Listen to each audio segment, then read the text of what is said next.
घोडा घास से दोस्ती करेगा तो खाएगा क्या, या न्यायाने जर इथे प्रत्येक वकिलाने फक्त आणि फक्त फिर्यादीचीच बाजू मांडायची ठरवली आणि आरोपीची बाजूच मांडायची नाही म्हटलं तर कोर्टाचं कामकाज कसं चालणार?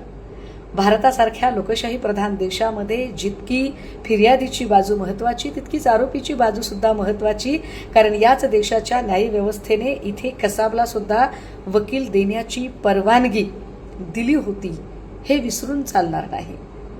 वादे वादे जायते तत्वबोधा या सगळ्या युक्तिवादातूनच नेमकं सत्य काय ते बाहेर येत असतं. त्यामुळे निश्चितपणे हगवणे कुटुंबाला सुद्धा स्वतःची बाजू मांडण्याचा अधिकार आहे आणि त्यासाठी महागातला महाग वकील देण्याचा अधिकार आहे आणि वकिलाने सुद्धा अगदी त्याची सगळी बुद्धिमत्ता पणाला लावून बाजू मांडण्याचा त्याला अधिकार आहे, किंबहुना त्याचं कौशल्य तो दाखवू शकतो.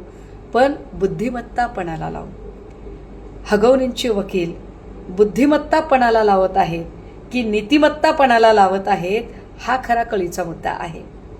कारण जी आज हयातच नाहीये आणि जी याच नेमक्या आरोपांनी कंटाळून गेली होती आणि या सगळ्या वागण्याने या सगळ्या छद्मी बाणांनी जिचं अवघं आयुष्य घायाळ झालं होतं म्हणून तिने या जगाचा निरोप घेतला, तिला जर तुम्ही पुन्हा एकदा बदफैली करणारी ठरवणार असाल तर हगवणींचे वकील हे बुद्धिमत्तापणाला लावत नाहीयेत, ते नीतिमत्तापणाला लावतायत.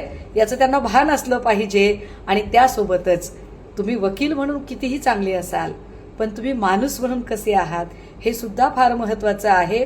कारण या केसमध्ये कदाचित वकील म्हणून तुम्ही तुमचं सगळं बौद्धिक कौशल्यपणाला लावत आहात, परंतु तुमच्या घरातल्या मुली सुना काय यांच्या नजरेला नजर देऊन तुम्ही हेच सगळे मुद्दे मांडू शकाल का?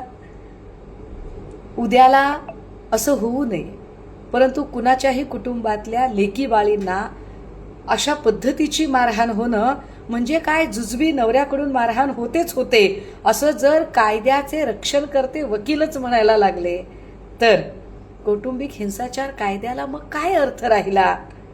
मला वाटतं हगवणेच्या वकिलांनी बुद्धिमत्ता खूप पणाला लावावी पण नीतिमत्ता राखून ठेवावी.